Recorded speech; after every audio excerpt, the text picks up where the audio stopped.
Welcome to 2025 REEFSCAPE! Boo boo boo!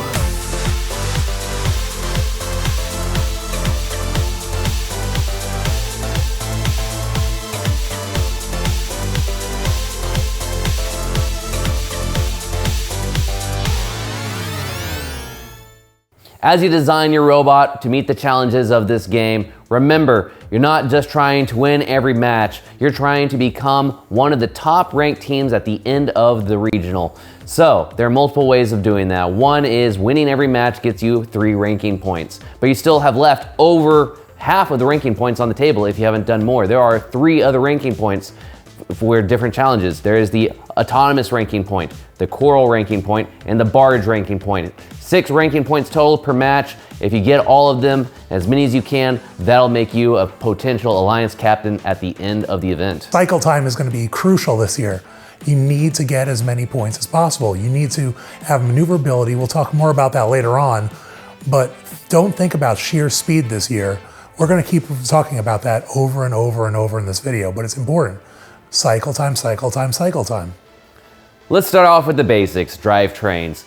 Rookie teams, the kit comes with an excellent kit bought this year. And if you've never built a robot before, we highly encourage you to please do that because it will get you quicker to being able to work on your mechanisms, your manipulators, your programming, as well as driver practice. Build a kit bot drivetrain and then get to the next step so you can meet the next challenge. This is the most mechanic-friendly game that we've had in a long time. The field is flat and there's no bumps to go over. And there's a lot of places where you need to get alignment to be able to score precisely. Crab drive is even better. In fact, this is probably going to be one of the most popular drivetrains this year. But if your team's never done a crab drive at this point, you might not consider trying to take that leap because that is quite of a big bite to chew between now and your regional. It's a really great off-season project, but it might be better for you to go with a different type of holonomic system. The majority of the match, your robot will be playing on your half of the field nearest to your driver station. That means the top speed of your robot is not nearly as important as it has been in previous games where you've had to traverse the entire length of the field. That means maneuverability is key this year to increasing your cycle time. This year's algae is a little bit sticky, so you got to be careful with it. In 2019, we on Team Ri3D 1.0 used compliance wheels to great effect to be able to have good control authority without running into binding.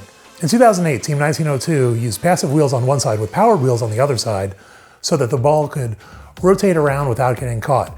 That might be another alternative besides compliance wheels if you're looking to have some different control. In REEFSCAPE, placing that coral PVC tube over the reef branches is very similar to First Tech Challenge 2023 Power Play, where you had cones and you're placing it in multiple different places. That is a placement type game. Check out some of those robots for inspiration. We really think that self-centering mechanisms are going to be crucial this year. Demogorgon in 2019 will work very well for coral. It went in and a pneumatic piston extended, opened and self-centered and locked in the circle object. AndyMark has a video where they actually just use a servo and the rotation opens up and it does a self-centering movement. Finally, FTC 4406 black box a couple of years ago, they had to deal with poles that were made of PVC in a similar way.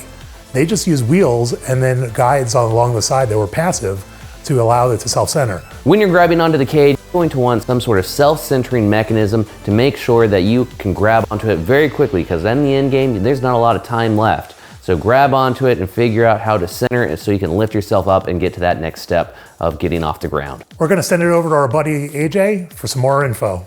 As with many challenges, much of the REEFSCAPE game can be accomplished with precision driving and a lot of practice, but you can't expect your drivers to be 100% perfect every single match, which is why it pays to find ways to automate some of the more precise driving tasks.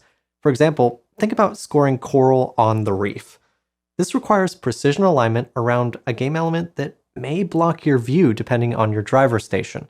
While the mechanics of your robot can make this easier, you can also utilize the April tags located on each side of the reef. A camera positioned near the center of the robot can help you align with either of the 2 reefs, just reverse the measurements. Remember, even in teleop, your robot can help drive itself. You can rely on human drivers to get the robot across the field, while automating the process of lining up and even scoring on the reef. Let robots do the precision work so that the human drivers can focus on strategy and what to do next. Of course, April tags help in autonomous as well. Even if you've lined up perfectly in front of the reef and you know the exact distance that you need to move forward, using vision-based localization can still improve your accuracy and consistency. In previous years' autonomous, driving forward could actually get you penalties if you went to another zone.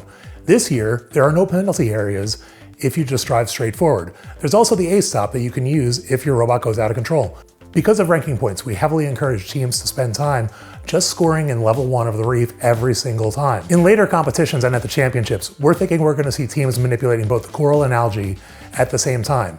Don't get too worked up and go spending all your time on it, but consider playing with it in prototype phases. It's better to keep it simple and get the robot to your programmers and drivers early. Let them have time with it. As a production schedule on the Orion spacecraft, I can tell you from experience, the best way to set a schedule to get you through this build season is through milestones.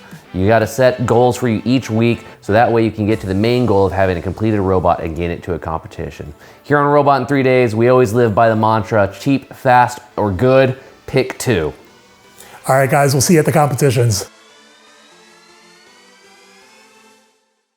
Hey, it's Mike Walker here. I've been a part of FIRST Robotics for over 20 years, first as a student, then as a mentor, and then I helped start Robot in 3 Days.